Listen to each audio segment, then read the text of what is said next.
formal education is a new thing in human history. It's only maybe 100, 150 years old. These two things, learning and education, are in constant tension, and they are different. So this model where there's a teacher above and students, to think of ourselves as coaches. We study learning, no matter what subject we happen to be teaching. Welcome everyone to Bloomeranga's podcast on creativity. Today I'm very excited to introduce you to Ana Maria Pinto da Silva, who has spent her career asking a question: where does creativity come from? So she's an architect, a game world builder, a UX designer who has led teams at Microsoft and Amazon, and now a professor of design at Carnegie Mellon University. So welcome, Anna. Thank you for being with us. Thank you so much for having me. It's really an honor and a pleasure to be with you today. Wonderful. So today we're gonna discuss creativity, of course, as this is the topic of our podcast, and we'll look into also creative education, right? From looking how do we learn and what's the best way of teaching creativity. So Anna, I know you've done quite a lot of research, right, in this arena. Do you mind sharing with us of how do we as people learn the best? Oh, how do we learn the best? That is such a big question. It's such a big question. And I think, of course, of Walt Whitman, the great American poet, who said that we contain multitudes. Every person is a universe, and each person's universe is continuously unfolding. We, as human beings, have boundless creativity. The world seeks to channel that and to normalize it somehow. And I think in many ways our goal is to remain as close to toddlers as we possibly can in our lifetimes. Because in so many ways, it's truly young children that have the greatest access to the power of creativity, which is inextricably tethered to inquiry, to investigation, and to questioning things just for the sake of themselves.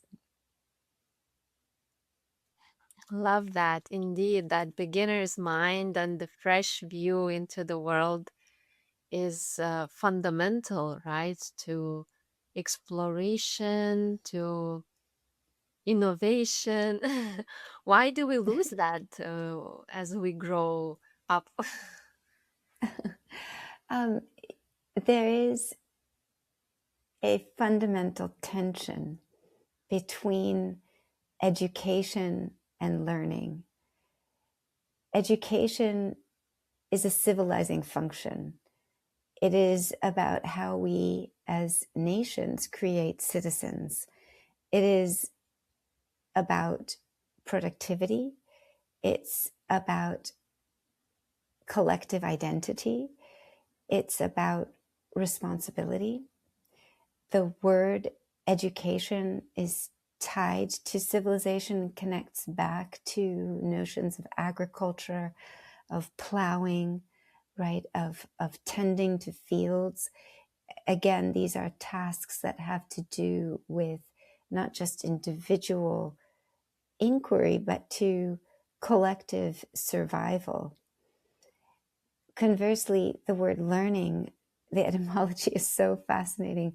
It means to follow the sole of your foot. It means to be guided not by your mind, but by your proprioception, by just the impulse to move. These two things, learning and education, are in constant tension. But unfortunately, we conflate these two terms all the time, and they are different. I think the reason that young children exemplify the power of creativity is that they are, before they hit kindergarten, it's all about learning. They're just following their little feet and their hands, and they're putting everything in their mouths. They're tasting everything. They're seeing what happens when I do this. What happens when I, move this over here? I want to hold the world. I sense everything. Their neural pathways are all open. Eventually, we start to sort of curate them and kind of close them down for efficiency's sake. And then that gets amplified with the formal journey into kindergarten, into first grade, where we start our educational journey. And again, those two paths are quite different. So I think there's something within that. Very, very interesting. So how do we ensure that we don't lose that spirit of learning as we grow through all institutions in our life, right? That are needed in a way also, because they also give a certain structure so we don't grow up chaotic, right? I mean, there are lots of good things we get from formal education as well. Absolutely, no doubt, no doubt. And we have to remember too that large scale formal education is a new thing in human history, right? It's only maybe 100, 150 years old. It's a lot like design, right? It's still a very new profession. We, throughout most of human history, we learned as we went.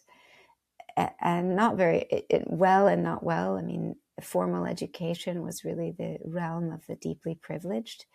And I think that nobility tended to learn with a tutor structure, and then eventually went to, like the British boarding school system, which is both Right. brutal and inspired at the same time. True, true. And, the Socratic method, thinking about inquiry, thinking about dialogue, those are all very important. But you asked a question, which is, and correct me if I'm wrong, which is, how do we help maintain that curiosity, that spirit to learn? I feel that a lot of that is cultivated through informal channels, quite often, through friendship, for example, right? I mean, I'm thinking of, and also family. And I'll give two examples. My best friend, Charlie Levin, who's a brilliantly talented artist. I've known her since I was 15. And then my father, who is an artist and a scientist and a diplomat and an all-around troublemaker. And perhaps I'll also add in my son. All three of these people, these amazing people, have a curiosity that comes from within. And it's unquenchable. The desire to know, to find out, to apprehend and hold the world is so vivid and so big. It's bigger than any institutional frame. The institutional frame cannot hold creativity, but it can help cultivate and foster it. Right, right, right. Very much so. Because if we have that inner engine, like you say, inner drive, right, in an environment that where you can kind of fill up yourself, right, is very important, right? And what that environment teaches you and how it helps you to develop uh, further, right, as a professional in no matter which field. This is very true. This is very true. And it's a tension, right? When we think of there again, we just the exploration of those tensions, that we have goals and objectives inside institutions that are created in systems of accountability, and those are all very necessary things. And then at the same time, there is that foundational impulse to create, to color outside the lines, to again be guided by the sole of our foot, by our souls. And so the question is, how do we feed that? How do we feed that impulse? I struggle with it very much myself, in the sense that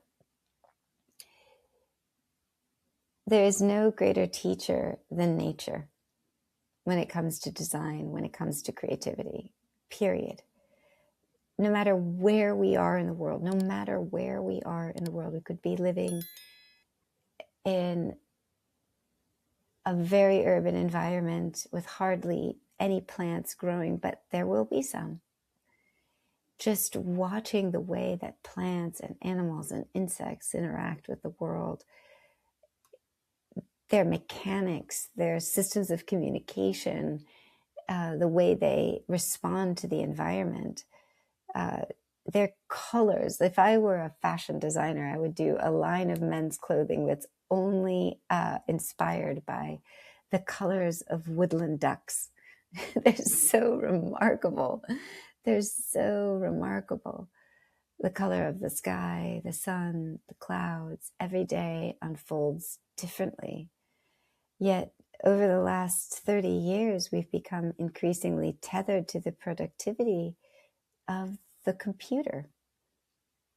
And the computer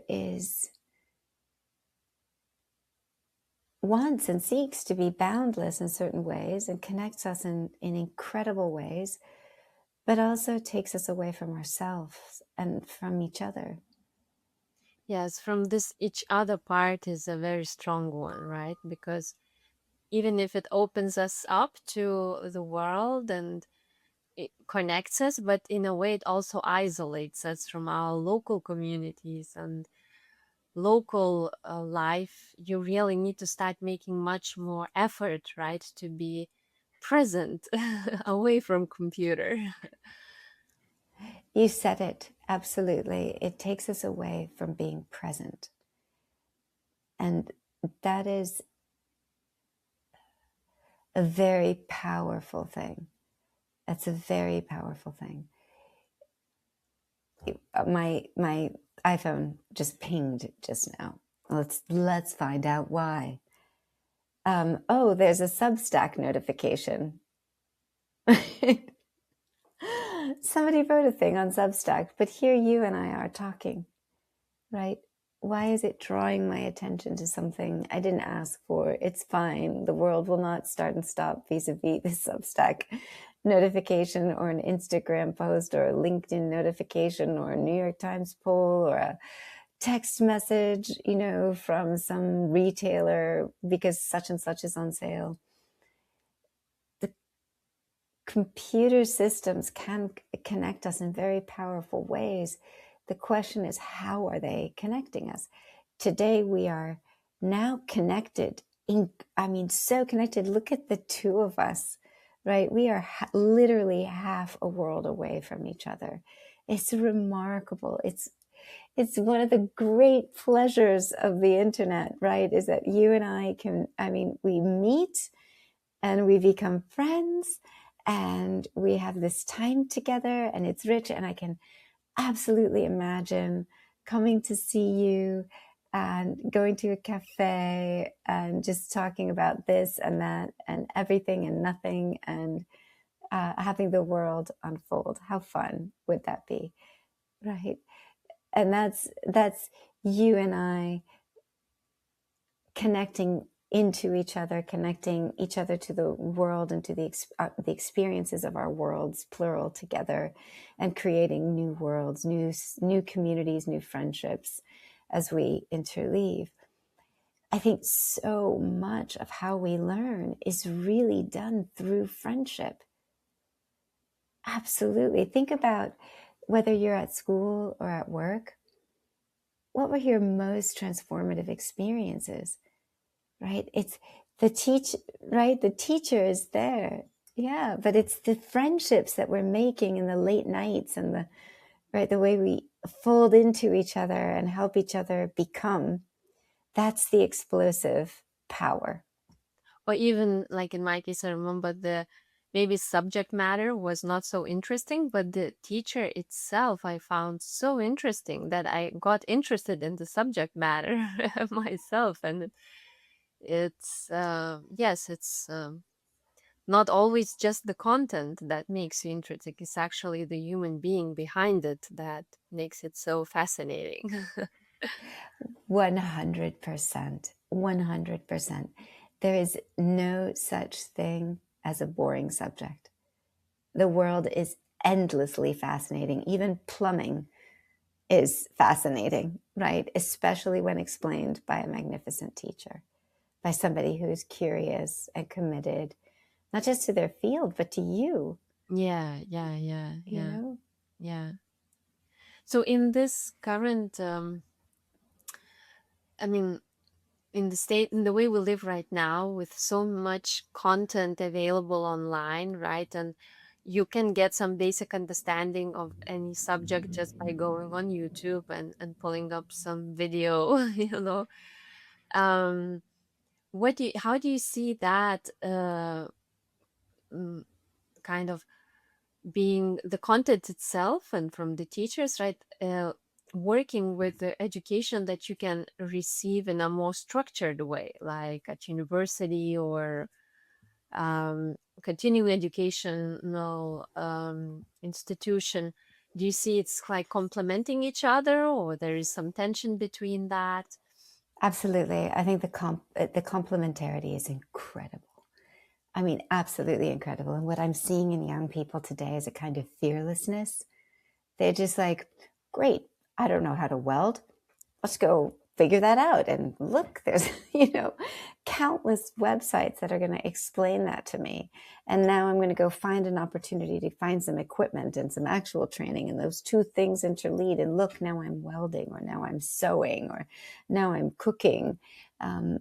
It's remarkable. It's remarkable. And what a wealth. What a wealth. Really incredible. The ways in which the internet has become what the Enlightenment philosophers, in a way, had wanted, this universal encyclopedia that could capture the world's knowledge. There's so much there. And it also connects us to individuals as well, like, for example, the way in which we're being connected in this conversation.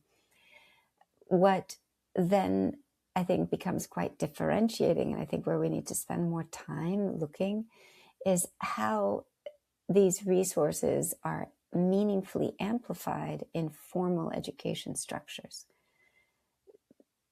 Not everybody has access to formal education. Formal education is very expensive. It's very, it doesn't scale particularly well. There are a lot of barriers and gates and requirements, and those are necessary and those are important. But I think there is a very big question around how do we modernize those systems, those ecosystems? How do we lower the barriers of access, whether that's expanding opportunity or lowering price point, such that more people can become part of those communities?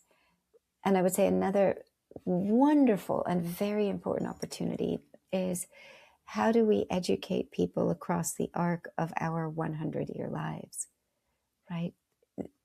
A lot of my work is in aging and longevity, and education systems today were built for a 60-year life, right? Maybe 65-year life, where you went through your primary education. If you were lucky, you went to university.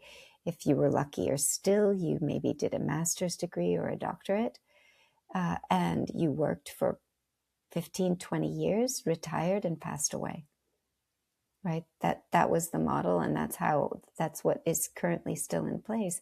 But today we have 50-year careers. 50 years.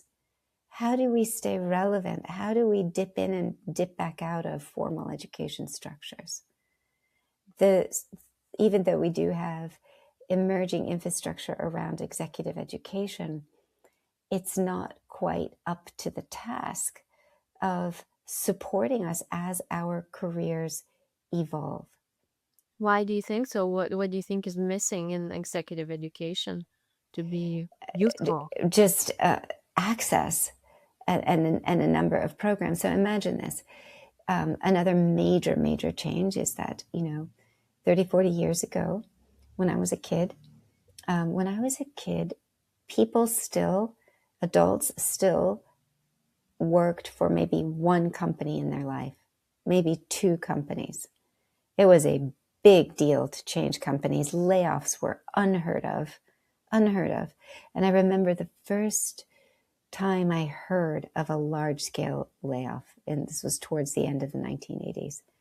And there was so much shame associated with being laid off and losing your job, your whole identity, your whole sense of balance. It was very, very difficult for people. And then there was a wave of layoffs, 30,000 people, 40,000 people, 60,000 people, as industries became revolutionized through globalization and everything changed. Today, the way it seems to me is that we have what I call tours of duty. We work for a company for 3 or 4 years, and then things shift. And if you think about it, that's about the same amount of time as an undergraduate degree or a PhD. So you can think, like, if you're doing it well, you essentially try to find work opportunities that are great learning opportunities, right? So I feel deeply privileged to have worked for companies like NBBJ and Microsoft and Amazon. The remarkable learning environments, the people that you're surrounded with, the clarity of mission, the ability to go, the amount of responsibility that you are entrusted with, the collegiality, the community.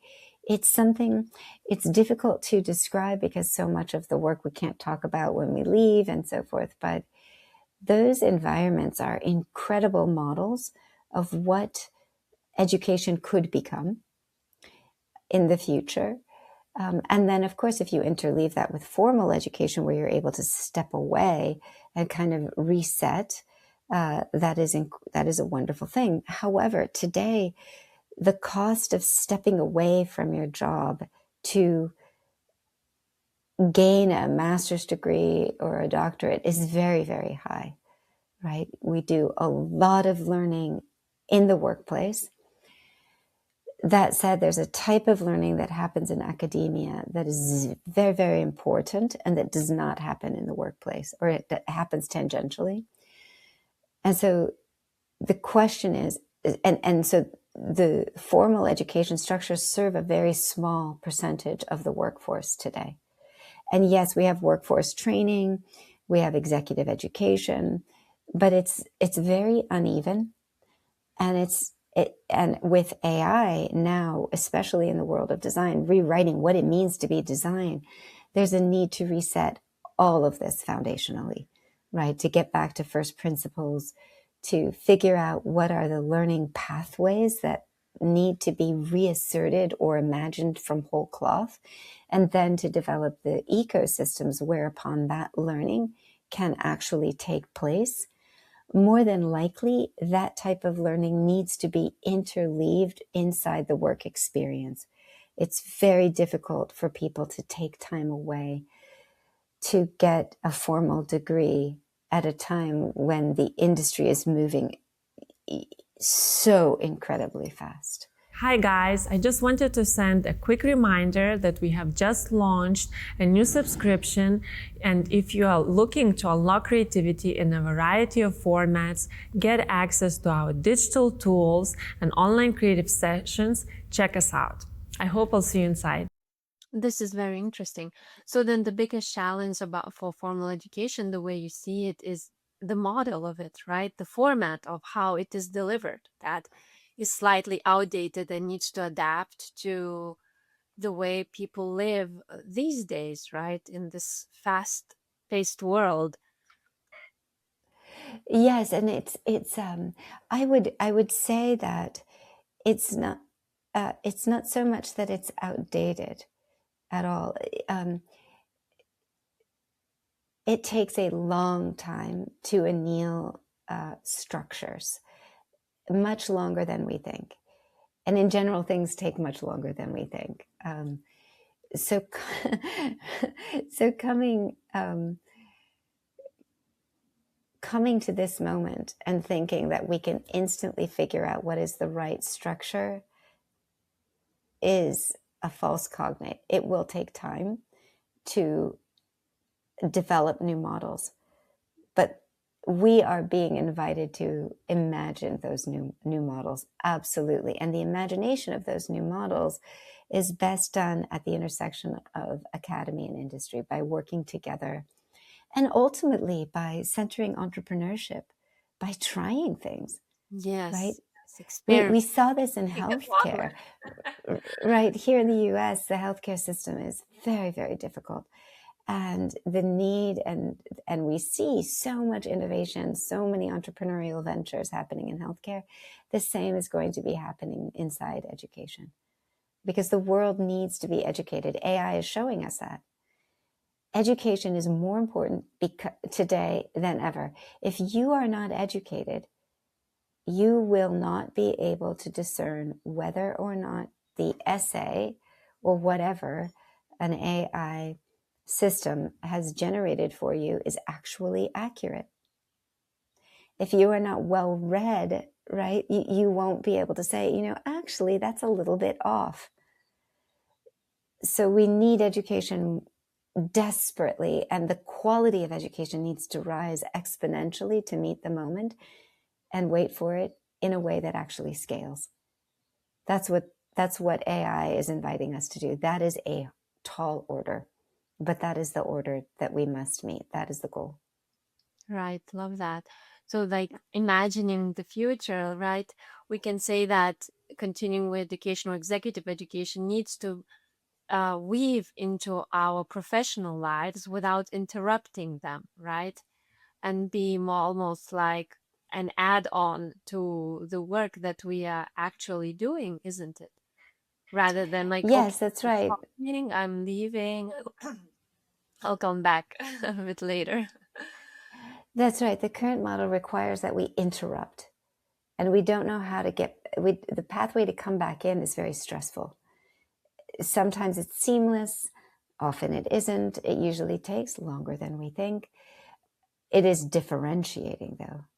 It is differentiating. All the master's programs that I've been involved with, whether it's at the University of Washington or Carnegie Mellon or at Harvard or in other places around the country, have absolutely made enormous long-term sustained differences in the lives of the people who had the opportunity to access those educational structures. 100%. Really, really important. But only a very small fraction of the people who need those types of education are able to receive those educations. And that is something we need to think about in a very sobering way. Who has access and who does not? Who is inside that circle of opportunity and who is left behind? So there's an enormous opportunity to expand service. And then, as you say, there's an even bigger question that's being asked vis-a-vis AI, which is, what is our work life? What does it mean to work today? I am deeply inspired by the life of Margaret Morrison Carnegie, Andrew Carnegie's mother, and her incredible courage. She lived in Scotland at a time when weavers were being disrupted by the steam engine and by the industrialization of weaving. Economies all around her were collapsing. People were out of work with no hope of regaining work. There was real hunger, starvation, deprivation, death. She was able to borrow money from her best friend and take her family to America and start a new life. and through the courage and the tenacity of her son, and it's a very complex story, harness this new engine in the industrial revolution. And again, very complex. We think of Schumpeter's creative destruction, right? Open into a new world. And Carnegie himself was so dedicated to education, to educating the people that worked in his mills. We have an opportunity to build on those legacies of courage. And honestly, as you and I have been talking about, those legacies of motherhood. What does it mean to give birth to the next generation of leaders through educational systems that are modernized and are purpose-built to meet the moment at hand? Yes, yes. I think it's very exciting what's coming next. I can't wait to see how these systems will improve and adapt, and it'll create new ways for us to learn. And so in education, right, there is that aspect of teaching something, right, or facilitating something, right? How do you see the role of an educator changing in this foreseeable future or uncertain future? Educators have always been expert learners. I would say that in the broadest of strokes, as educators, we must lean into that, to our role as executive learners. And instead of thinking about us teaching at the head of the classroom, right? So this model where there's a teacher above and students, to think of ourselves as coaches. We're just coaches. We study learning, no matter what subject we happen to be teaching, whether it's biology or history or design. And we come alongside our students and we learn with them. We learn with them. And we center learning as a form of deep leadership. And that is our role as learning leaders, is to encourage the development of other learning leaders in the classroom and show a deep humility towards what is known and what is inquired, that the arc of inquiry that each student brings to the classroom and to the learning community. Right. Love that. And the community itself, I know you've done a lot of work in creating a creative community in Seattle, right? You ran over 70 events and had events with people around, giving opportunity for like 750 people to go on stage.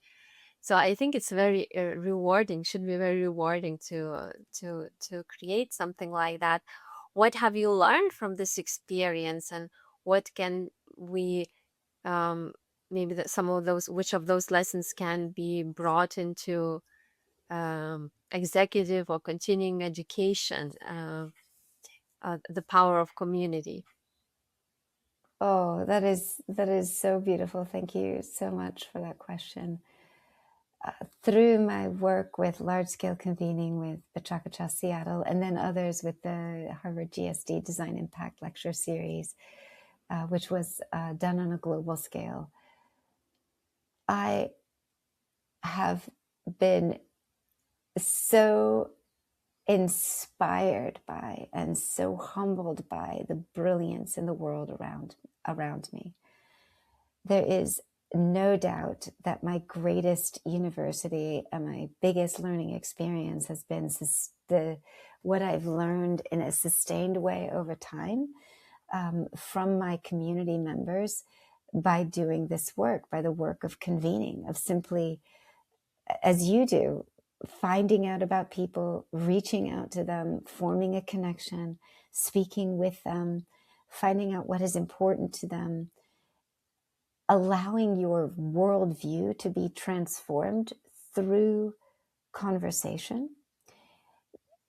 The other thing that I've learned, and this is true not only through community building, but also through my work as an entrepreneur, and I would say that I consider my work, even in big companies like Microsoft and Amazon, deeply entrepreneurial. And also my work as an educator is that the work is the teacher. It's the work. It's the privilege of coming together around a shared purpose, of defining goals together, and then running and leaping towards them with everything that you've got and doing that together. When we do that, when we are inside those moments, we learn and grow in a way that is astonishing.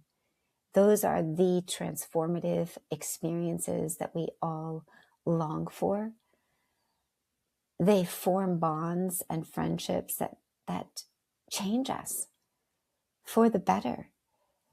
They help us become truly strong from within, not because we have a fancy title or we have access to swaths of capital, but because we have developed an ability to communicate our purpose and to develop a shared purpose together, and then work towards mutuality and shared achievement.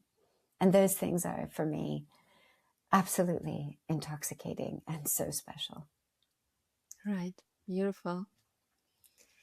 In February this year, you gave a talk, Designing Futures, Community, Care, and Courage in the Age of AI. So it's like a lot of these topics that we just talked about were probably brought together. um, so what is your view on designing for the future, and what should designers, let's say, who are, leading teams or studios, should kind of think about when they are taking AI into account and maybe restructuring even their work or the way they serve their clients? So to paraphrase the question, how do we design the future from this moment? Is that close? First and foremost, I think we have a shared love, which is for our design community. Design is a fundamentally optimistic endeavor. It's about imparting care, often without words. Everything we design, we are seeking to help the person on the receiving end of whatever it is that we're making, whether it's a cup or a chair or a home, live beautifully. I would say right now we are absolutely at a seminal moment. We are a lot like 20 years before the Bauhaus. We are at a moment where we have to question everything, and most especially listen to the world and what the winds of the world are whispering to us. People are exhausted. They are so tired. We are overwhelmed. We are working so hard and not enjoying life enough. We are connected to our devices more hours a day than we are connected to ourselves and each other.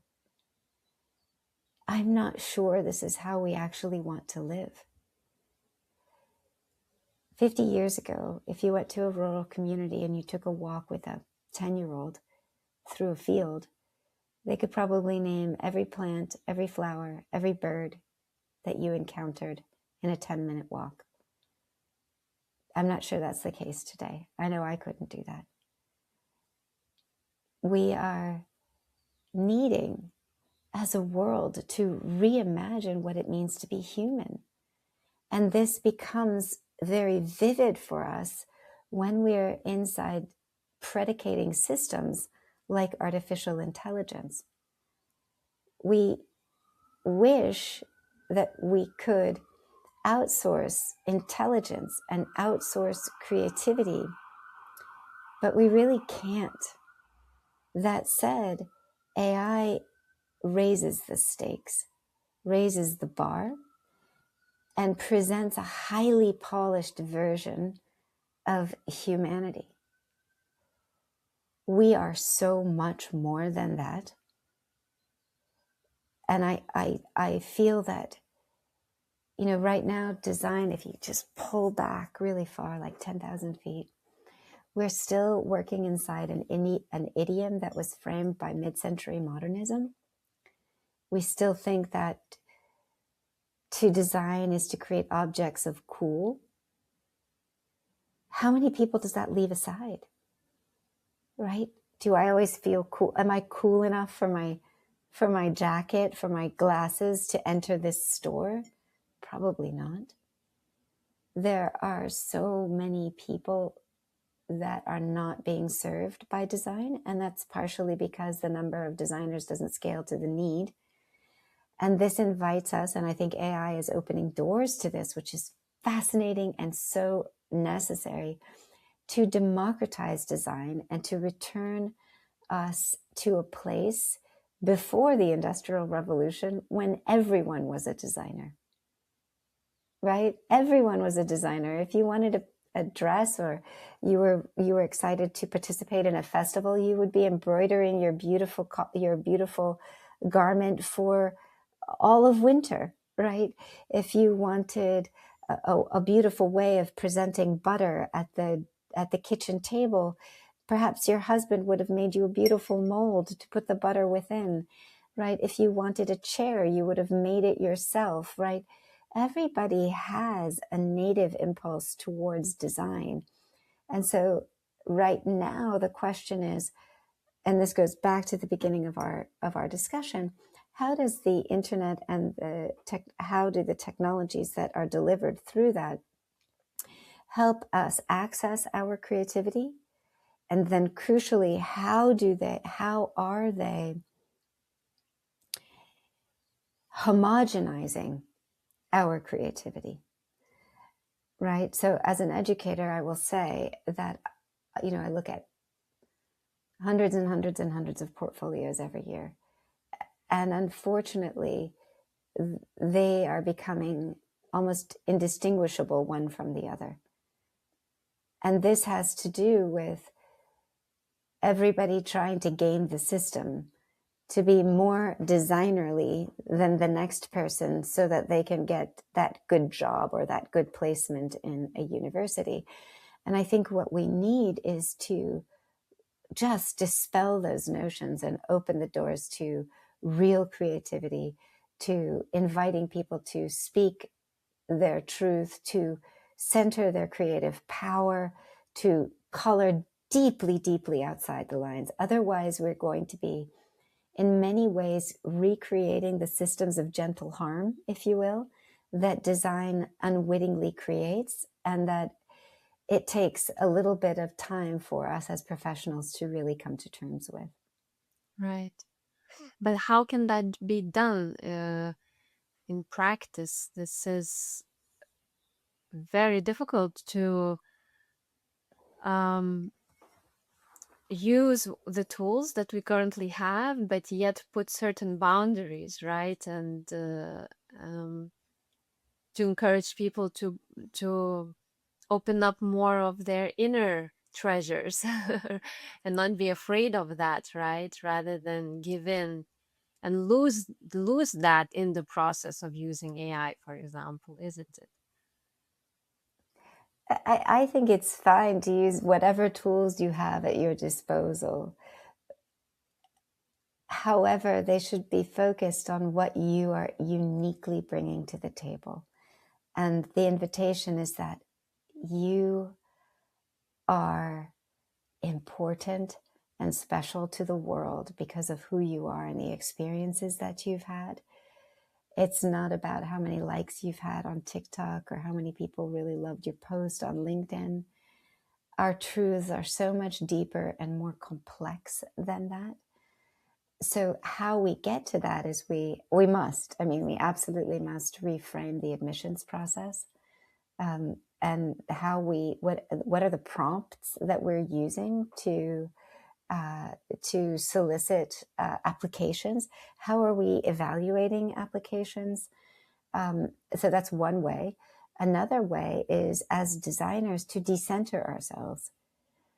It is very important as designers to cultivate an art practice, to be inside conversations with scientists, to go to museums, to go to lectures, to take a hike, whether it's an urban hike and look at the world that we are part of with new eyes, or find a way to access nature, noting that far too few people have access to the wilderness anymore.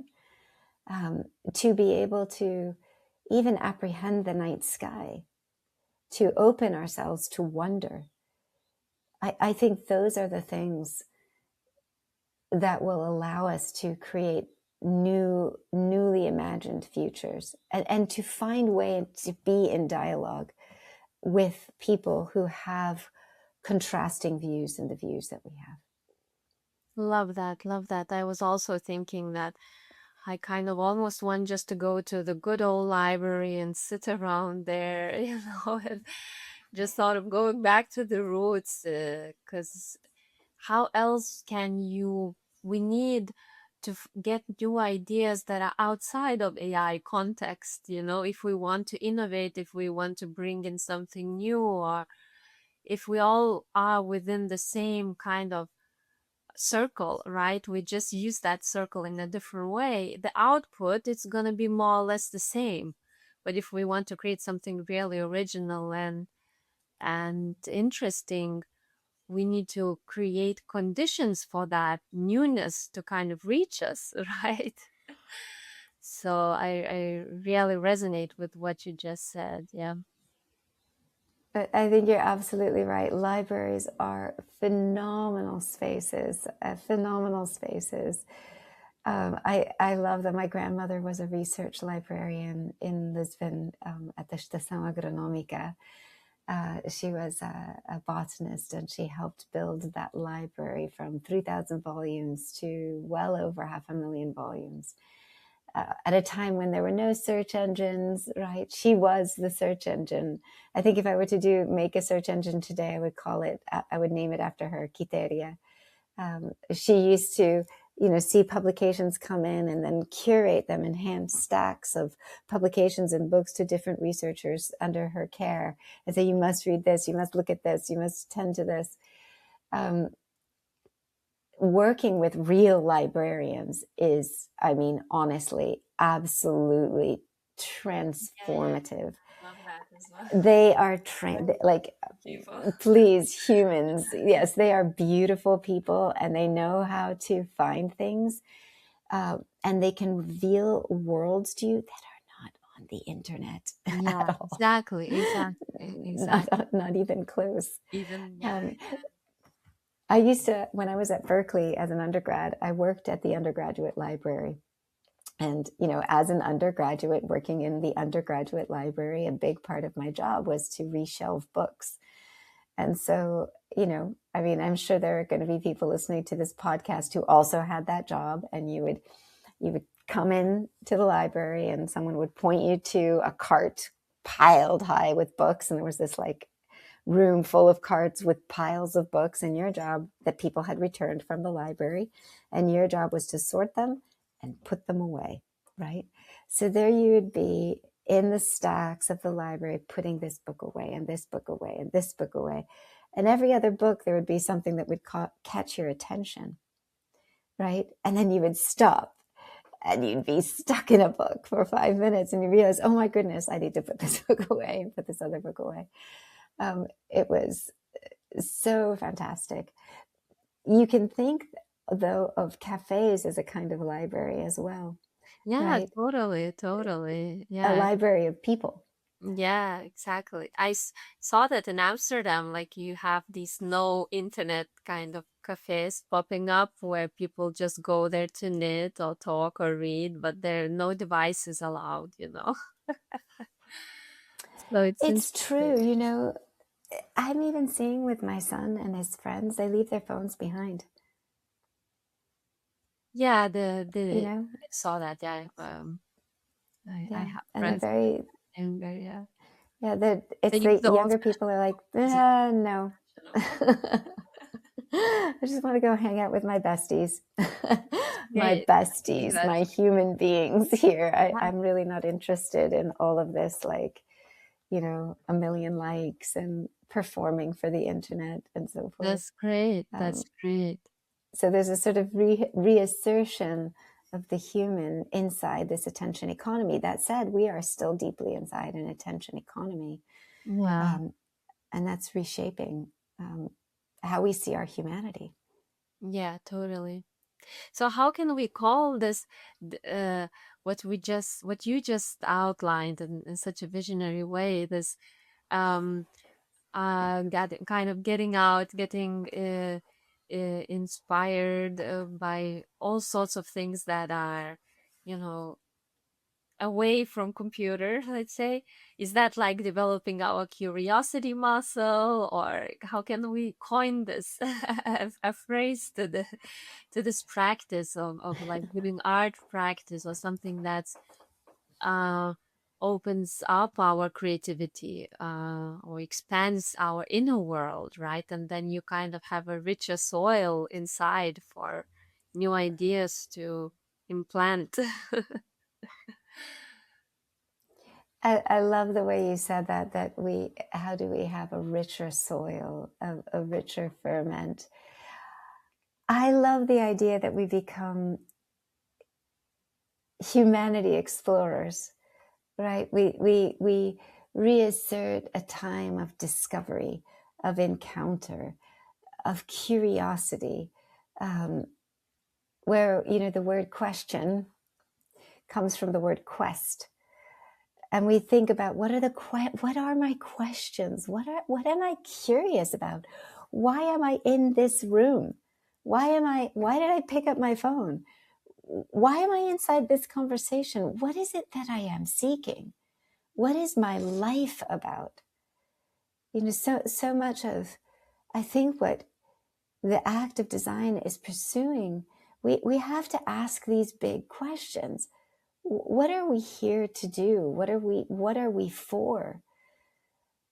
And how through these magical skills that we acquire as designers, which basically means taking a notion and creating of a notion something that people, whether it's 10 people or 10 million people or 10 billion people, can experience. It's quite something. These are incredible superpowers. But if we are burnt out, if we are intellectually bankrupt, if we are exhausted, if we feel that we have to hide who we really are inside the performance of social media, then we will not be able to meet this beautiful moment and imagine a new future.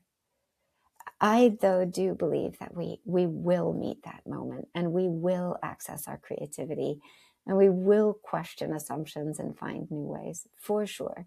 That's our invitation. And that's, to me, that's the fundamental optimism that calls us forward. Thank you so much, Anna. This was such an inspiring and visionary talk. It's really, I think, so much needed, and I hope that all our listeners and watchers on YouTube will enjoy it as much as I did. So, thank you so much for taking the time. And if you are listening to us on Spotify or Apple Podcast, you'll find the link to Anna's work on our blog. So just head to bloomerangas.com/blog and you'll find our talk there. Thank you so much, and we'll see you the next time. All right. Thank you so much. What an honor and a privilege. Thank you.